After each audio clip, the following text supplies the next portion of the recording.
Hi, this is Rob Turner from EMG, and you're watching ForBassPlayersOnly.com.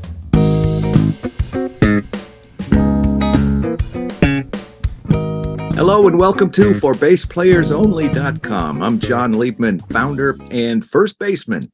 You know, a lot of people think they're too old or it's too late for them to learn how to play an instrument. So I created ForBassPlayersOnly.com for people mostly over 50 who want to learn to play bass, because I believe you're never too old and it's never too late to experience the joy and the pleasure of making music. ForBassPlayersOnly.com. Let's play bass.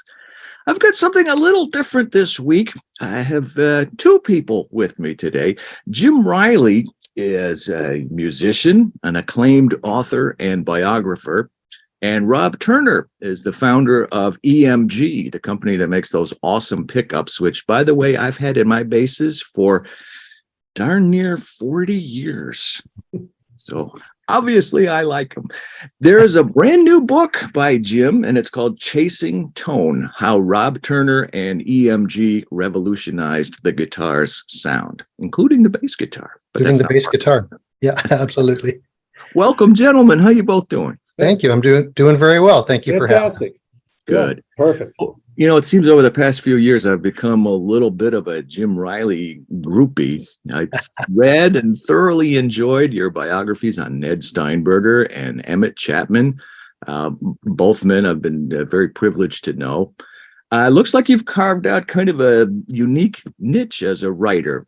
So what inspired you to write this new book, Chasing Tone? How did Rob Turner and EMG come to be the subject of your latest work? That's really interesting. And thank you for that. First of all, I really do appreciate that.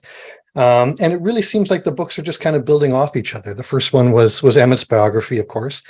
And then working on that one, I connected with Ned, and when that one was done, I had a little secret agenda to approach Ned and see if he was interested in doing that. And that turned into the Ned book. And then as that one was wrapping up, I was actually down at the NAMM show in 2020, and was kind of floating a few ideas out there, and ended up connecting with Rob. And through the Ned book, actually the EMG story and Rob's story figures strongly in Steinberger and in Ned's story as well. So doing the Ned book connected me with Rob. Once that one wrapped up, again, looking for another subject, and just seemed like a really natural fit to continue exploring those same themes and those same explorations of creativity through builders and their players with Rob's. And it's a fascinating story, and he's a fascinating guy, and it was a fun project to put together. So are you a writer who became a musician, or a musician who became a writer? Wow, that's a great story. I like to think I'm a little bit of everything. Music was first. I did a jazz guitar program. And then I got into journalism, and actually got a journalism degree after that, and then education, got an education degree after that. And really it's merging all of those things. And one of the themes that kind of runs through all the books is that creative impulse, and how these are all different expressions of that same creative impulse. And that's kind of the approach I like to take, so it's the same creative impulse when I'm playing, the same when I'm writing, it's all just expressing itself differently. Well, I'm not the most technical guy in the world, but this book was a very easy and enjoyable read because it's a story. Good. And the way you wrote it made it feel like you were right there with Rob, rather than just notating a bunch of purely academic events or accounts. And it was very cool reading about Peter Frampton and Steve Lukather and Bobby Vega and Victor Wooten and all the Metallica guys, all of whom love EMG pickups. So COVID notwithstanding, this must have been a very enjoyable book for you to write. Yeah, thank you for that. And I appreciate that. And it really is meant to be a story, not a technical, explanation of the pickups, although there is, some technical stuff that has to be in there as well. I hung on for 99% of it. I was right there. Well, that's perfect. I can't ask for a better compliment, because that's exactly what I was hoping for. It's interesting you talk about COVID. I think that actually, so I started the project in 2020, and in kind of our first conversations with Rob, as things were starting to, fall apart, We were concerned about, I know Rob was concerned, well, how's this going to affect the company? And as you know, the music industry really blossomed in a lot of ways through COVID, and people picked up instruments and they bought new instruments and they learned how to play. For me, the people that I was talking to, it was kind of a captive audience. They weren't on tour. It was actually easier to get in touch with, with the artists. And you mentioned Metallica. They had set up like a bubble in San Rafael around their headquarters.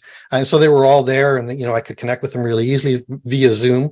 I was going to say, yeah, I think I read that somewhere. Oh, that was in your book. I read it. Yeah. So we connected this way. So I had, the artists were accessible. I don't honestly right now, I don't think I could get in touch with Metallica. They're off touring the world, playing, shows all over the place. I know Robert Trujillo usually gets right back to me when I reach out to him. And so far it's 2 emails from me and 0 from him. So there you go. I'll give him another minute. He wrote the foreword to one of my books, Play Like Jaco Pastorius. He's a jazz fan. He is a jazz fan. Yeah, interesting. And he was a jazz player. And I'm going to say that's in the book too, a little bit of his backstory. The Dick Grove School of Music. He studied with Joel DeBartolo, the Tonight Show band player. That's exactly right. Very good. Yeah. Very good. So Rob, I remember meeting you on a Sunday evening just as a NAMM show was ending. It might have been that 2020 show. I don't remember, but I was walking outside, and right behind me was Ned Steinberger, and Hap Kuffner was with him, and you were there. And Ned invited me to come along with everyone to his hotel room to get my opinion on a bass prototype that he was working on. Do you remember that evening? I do remember that evening. Yeah, exactly. Yeah, you met the Mighty Troika is who you met. That's right. It was a nice surprise. I don't know why it shouldn't have been a surprise, but Hap Kuffner was an interesting guy to know. I've hung out with him at the Music Messe in Germany one year when I did an interview with Ned back then, and NAMM shows and such. So let me get back to me not being a technical guy. Let me bounce something off you, Rob. My layman's understanding of EMG is that you had come to the realization that a low impedance pickup sounds better than a high impedance pickup, but they weren't powerful enough. So you invented a low impedance pickup and you put a preamp inside the housing of the pickup to get that low impedance sound with enough power to make it work. Is that basically correct? Basically. Basically. Yeah, that's correct. The Les Paul was actually the proponent of the low impedance pickup, and so and the Les Paul recording guitar was a low impedance, quote unquote, low impedance guitar. But what they did was, or what Gibson did, and Les with his approval, was to put transformers in it in order to bring it back up to high impedance, more or less, or to give it some output. And when you do that, you've got another element in the line, and it sort of was not, in that day and age, you could do it. In the semiconductor day and age, you could do it again and do it totally differently. So that's how that worked. All right, because if my understanding is basically correct, it just, again, from a layman's perspective, it seems so obvious that how come nobody else thought of that? There's got to be more to it, right? Well, there is. There are a lot of quote unquote what you call powered microphones, condenser mics. Even the Neumanns and the AKGs and any of the condenser mics are all powered mics. They all operate on a battery, and so the biggest thing to overcome actually was getting people to put a battery in an instrument, as a general rule. The wah-wah, everything, effects already had batteries in them, so I didn't consider it a big deal. But I usually say that I'm in the paintbrush business. Mm. And what I really do is I create a different kind of paintbrush. There's all kinds, and music has been created with passive pickups for forever. And what do you really need an active pickup for? And the thing is that you can do just so much more with it. That, I just saw it as sort of a natural sort of, I don't know, transition basically of the product. Well, obviously there was demand for it. Hey, I have a quasi-technical question. I have been told that I don't know. There's kind of, is it one way or the other that if you put certain types of pickups in a guitar or a bass, you're going to get the same sound no matter what the instrument is, whereas there are bass manufacturers and guitar manufacturers that take such pride in the craftsmanship and in the wood, and you want the pickup to bring out that sound. So does it matter which kind of pickup? Is that basically true, what I just said? Yeah, I mean, yeah, it is. We make pickups that are, quasi sort of, to use the term, colored. Certain models are, especially for guitar. Bass, on the other hand, typically not. You don't want a lot of coloring. You don't really want a lot of coloring in a guitar either. But if you consider, a humbucking pickup or a Stratocaster pickup, two totally different styles of pickups on plank guitars, the guitars themselves are different. And the pickup is going, like I said, the pickup is going to be like a paintbrush. It's going to allow you to either get sort of a thin tone out of it, a thicker tone, of this or that. It all depends on basically how it's built. But when you get to a point where somebody says to me, I want this instrument to sound like this instrument. I don't want it to sound like a something that you've created. And I do that primarily with these days, lately, with Tom Rebecki and a few other acoustic makers, which I find more purity in as far as designing, reactions from customers, so that sort of a thing is the way I like to work. Yeah. Now, on the other hand, let's take Steinberger, for instance. When we originally started with him, the instrument was very dull. It didn't really have, it was a very linear sounding instrument, and it needed help. In low mids, it was kind of lacking.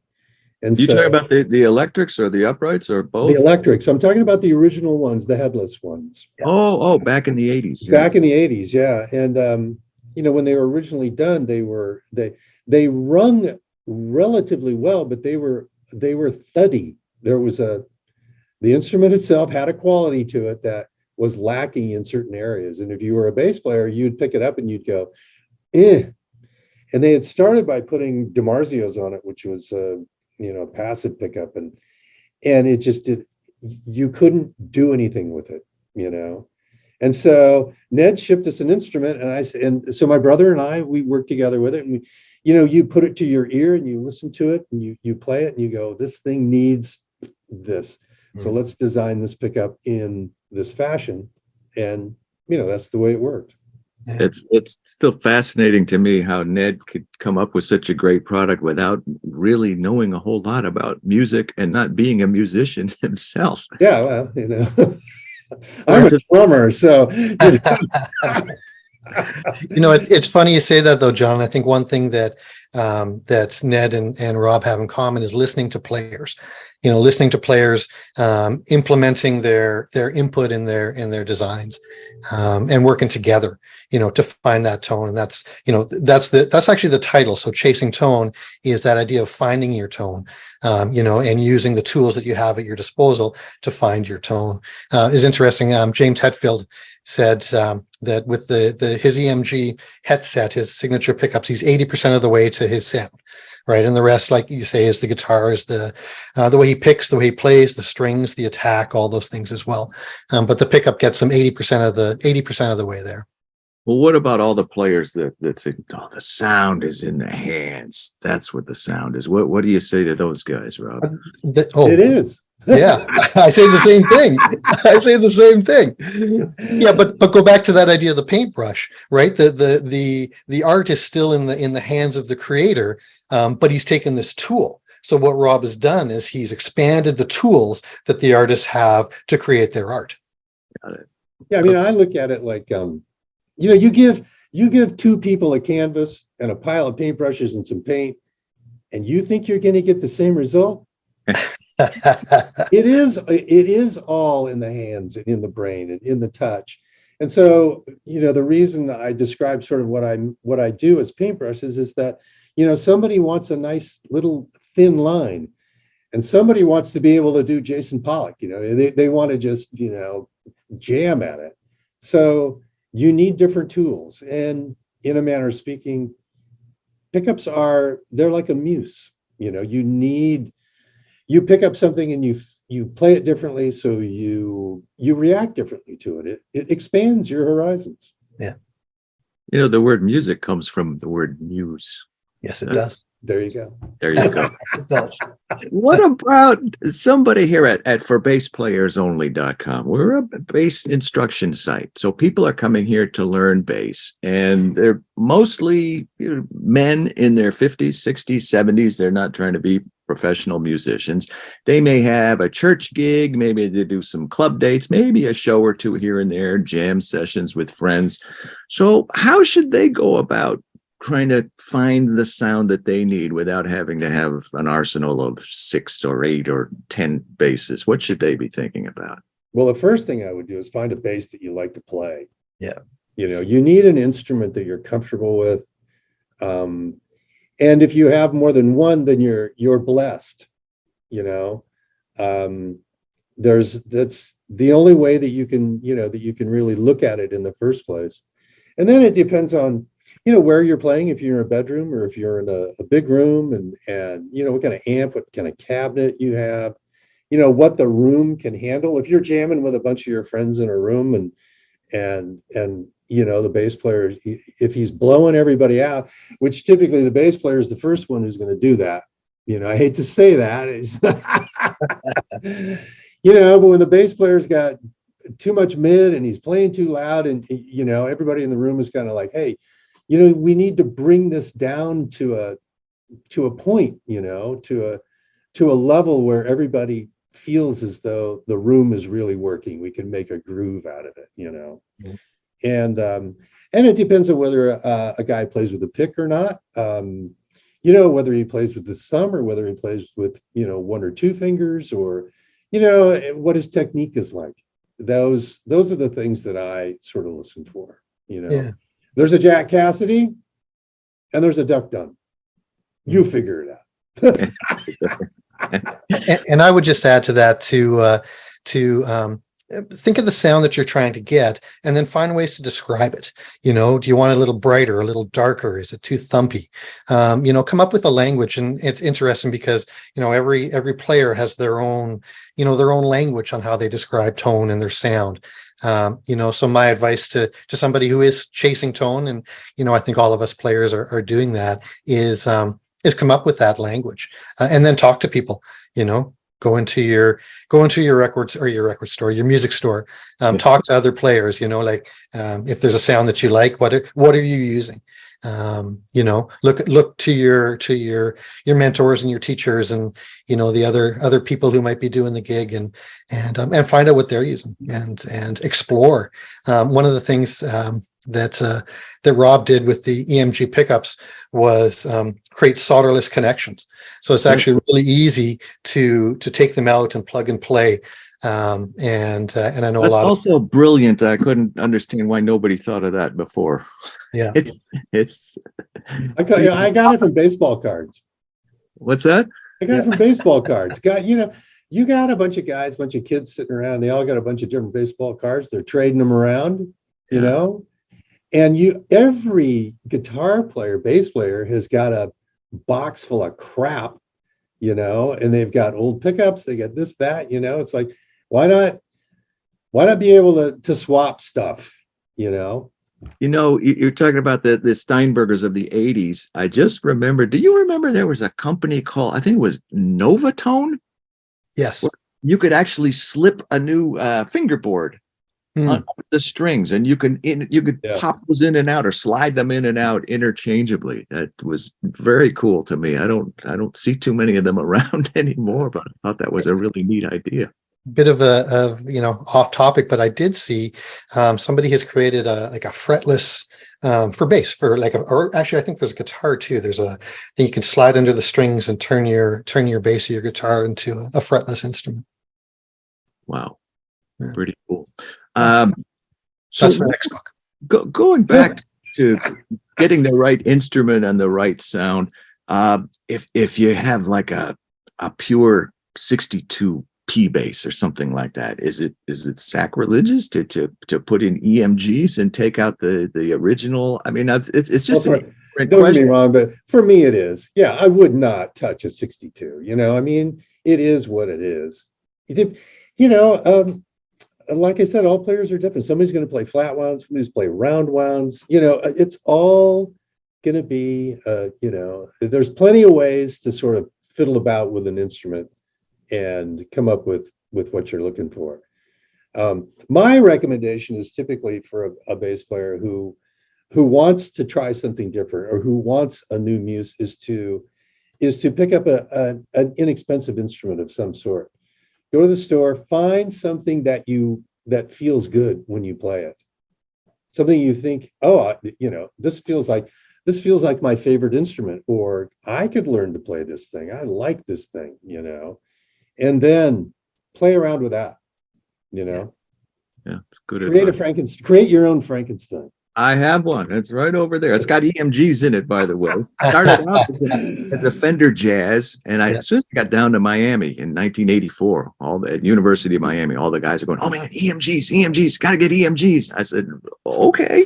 So I got them for that and for my fretless, and then I put on a modulus graphite neck, a shallow bridge, and a Chandler body. I could put my whole jazz bass back together again. That's awesome. Yeah. I might need a couple more EMGs though for that, or maybe not. Yeah. Hey, Rob, you mentioned your brother Bill earlier, and there's an entire chapter in the book that is dedicated to him, and he was a big part of EMG right from the very beginning. So I guess I wanted to ask you, it's kind of a sad story. How would you like your brother Bill to be remembered? He was an artist. He did pretty much everything. When we were kids, he would tear a bicycle apart and put it back together again. He would do just about anything. And he was mechanically driven, and he was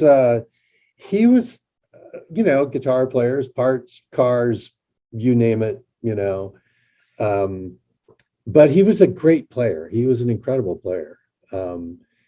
And learned to play on his own, finger picked on his own. I mean, he was, he had a lot of talent. I mean, both him and I come from the same set of parents, and that had a lot to do with it, That was my next question. Your dad, Bill Sr., always tinkering around and doing things. And there's a common theme throughout about your dad and your mom about a hollowed out door that they made into a workbench, and that you had they had two of them side by side in the den. And your dad had his stuff and your mom had her stuff. I love it. Yeah, I mean, we were, and I was very close to my dad. My brother was not. He had a lot of issues with my dad.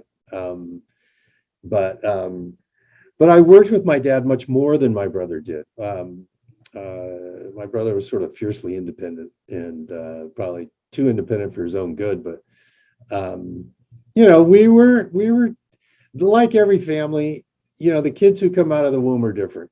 Some of them say no, and some of them say yes. Some of them say maybe. And so, he was a very unique, driven individual. He loved perfection. That was one of his sort of things. And in a manner of speaking, it sort of drove him crazy, So, but I mean, I lived, worked, played with him since the day I was born. We beat the hell out of each other now and then. And how far apart were you in age? About 18 months. Oh, that's right. That's it. Yeah, relatively close. Yeah. And yeah, and actually, I got the guitar for Christmas, and he ended up taking it and learned to play it. And I never really wanted to play guitar anyway. I started playing drums when I was about 10 years old, and so I sort of fell into it, and it worked great. But he was very unique individual. He designed for. Not only did he help design for EMG, but he designed for Fender. He had his own products that he designed. He's kind of a typical Turner. You just never stop. Yeah. It's in the genes, what can you say? Yeah, well, that leads into my next question about never stopping. I've always known of EMG as a very well-established company, but I was surprised to see that you've got, what was it, like 7,000 SKUs, individual products in the Well, company? yeah, but that also means colors and different caps and that sort of thing. But still, yeah, there's not a lot that you've said no to over the years. Right. When somebody comes to me, like we had Bobby Vega with us for years. Yeah, I didn't know he actually worked in the company. Yeah, and he was our bass artist guy, and he would come in my office and and he would say, well, it needs more hair on it, or it needs this or it needs that. And sometimes it drove me crazy, but most of the time, I mean, I have to accept the fact of what the way the musicians describe things. I have to sort of like translate it more or less.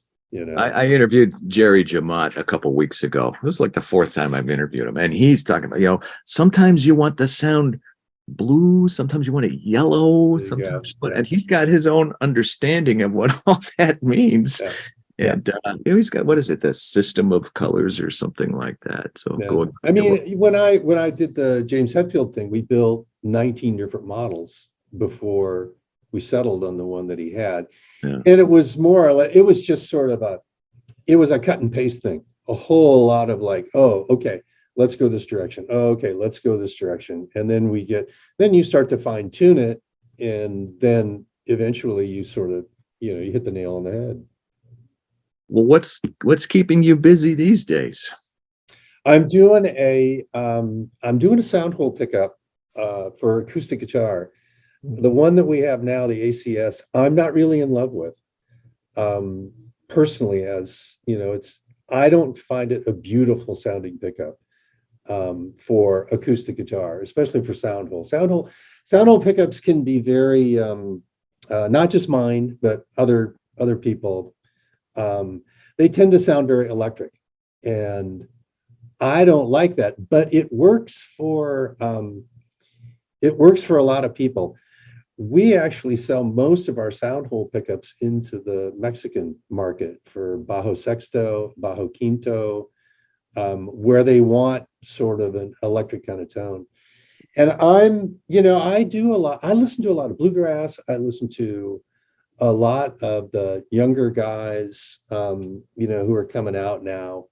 And, and I wanted to build a pickup that I thought sounded much more like a flat picking, just like a nice sounding acoustic guitar. And so that's what I'm working on right now. So I've torn it down to the elements, and I'm putting them back together little by little. And I think I'm on the right road. I got a good thing going. So what about long term in the future? What are your plans and/or the company's plans? I mean, we're going to be here. Most of the stuff, like I said, that I like to develop is more towards acoustic instruments. I'm hoping that that we can.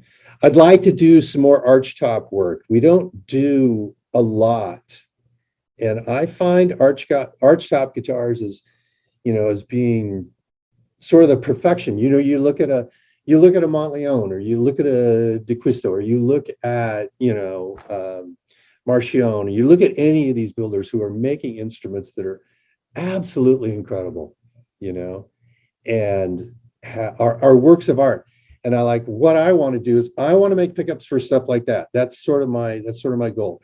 the issue becomes, it's got a battery. And I'm like, dude, it needs a battery. You can't run a Neumann without a battery. You can't run, you know what I mean? Come on, help me out here. And the stuff we did for Rybicki, for Jack Cassidy, we did the Diana basses. There's 3 of them thus far. And the pickup that we use for that is a very linear, 6 dB per octave climb, no artificial resonances, no nothing.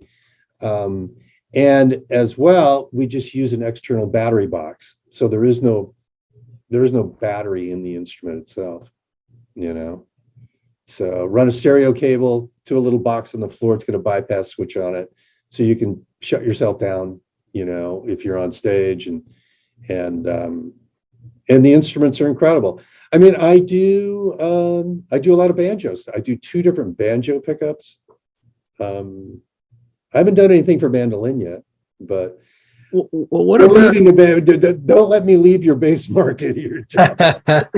Well, the upright bass, Steinberger's, those are solid bodies. But what about a traditional acoustic bass? Steinberger also has violins and cellos. Yeah, and Ned designed the realist pickup that him and Davey Gage use for upright. Yeah, and they get a lot of great reviews. I tend to not lean toward an instrument unless I feel as though there's something I can accomplish. And I would need to work with 3 or 4 stand-up bass players and say, okay, well, here, I'm at your disposal. What don't you have? What do you want? Can I have your phone number? So that's the way I work. If I think I can bring something to an instrument, I'm in love. That's what I live for. Yeah, just to create a product to sell. I'm like, it doesn't work. Yeah. But yours wouldn't be like that. But I had a Polytone, I think, in 1979. Then I got an Underwood a couple of years later, and I've had that ever since. Yeah. My first archtop player that what came to my shop and before I even left Long Beach was Ronnie Eshte. Yeah. Oh, that's right. I saw his name in the Ronnie says he's one of the first 7-string players, and he had a Benedetto, and I made my sort of first archtop pickup for him. He loved it. He was happy. I was probably very naive about what I was doing at the time, but start somewhere. Yeah, exactly. Practice makes perfect. So. Yeah, and he was a long time player. Yes, Ronnie's incredible. Yeah, I haven't even heard that name in so many years. I was proud. He was like you mentioned Polytone. That's actually what brought that up. Was he was at the Polytone booth for years as an artist, player, endorsee. Jim, how about you? What about, I think you touched on it a little bit at the beginning of our conversation, but what about what's coming up for you? Good question. I got my irons in a couple different fires, a few projects on the go. The next book hasn't actually taken shape yet, but I'm exploring a few different options and kind of seeing where that goes. I just started a podcast, which is coming together really nicely. JimReilly.ca is my website for people to check that stuff out. I just about a month ago, I published a podcast with Vinny Federa, which was quite fun, and I've got a few other folks of similar ilk lined up for conversations. So that's what's keeping me busy this year. That's what's keeping me busy now.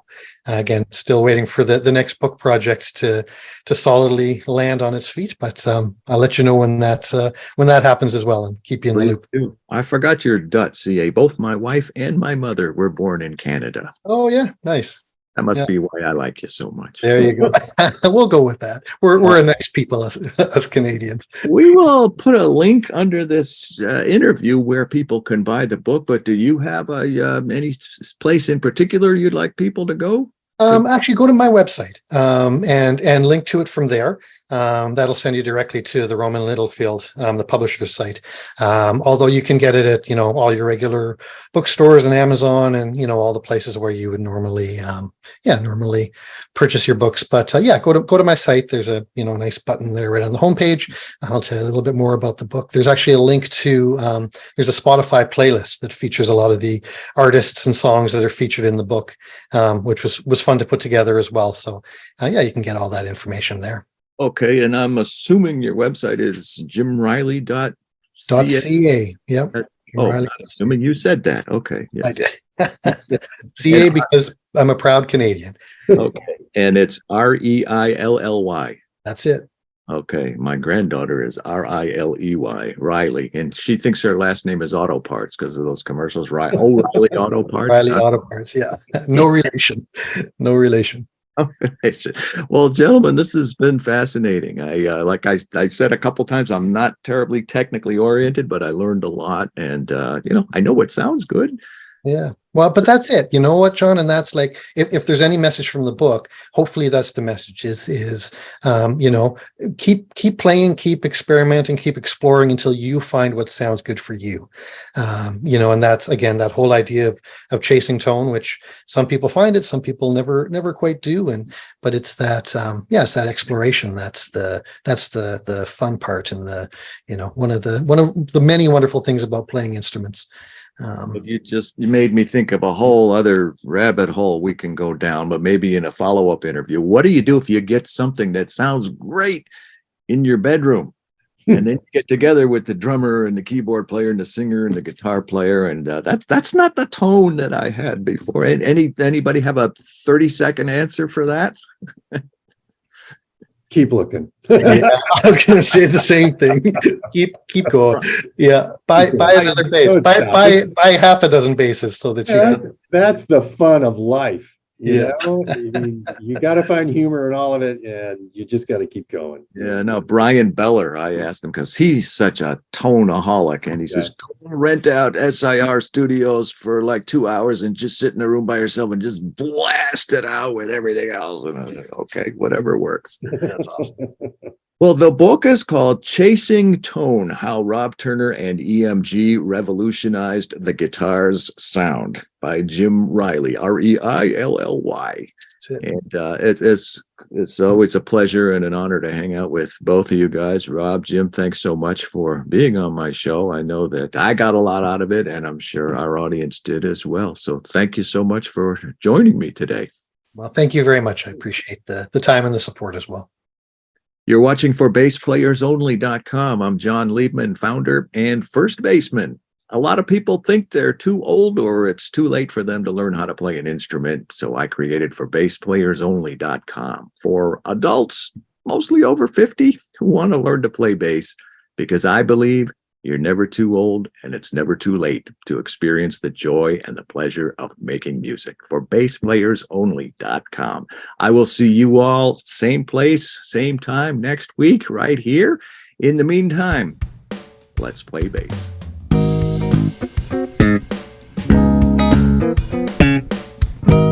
Hey, this is Rob Turner from EMG, and whenever you're unhappy and you need to get something new in your life, consider changing pickups in your guitar. I think it's a great way to go, because if you do that, maybe somebody will write a book about you. And I'm blessed because somebody wrote a book about me. I'm totally surprised, which is, it's fantastic. So keep playing and be a bass player.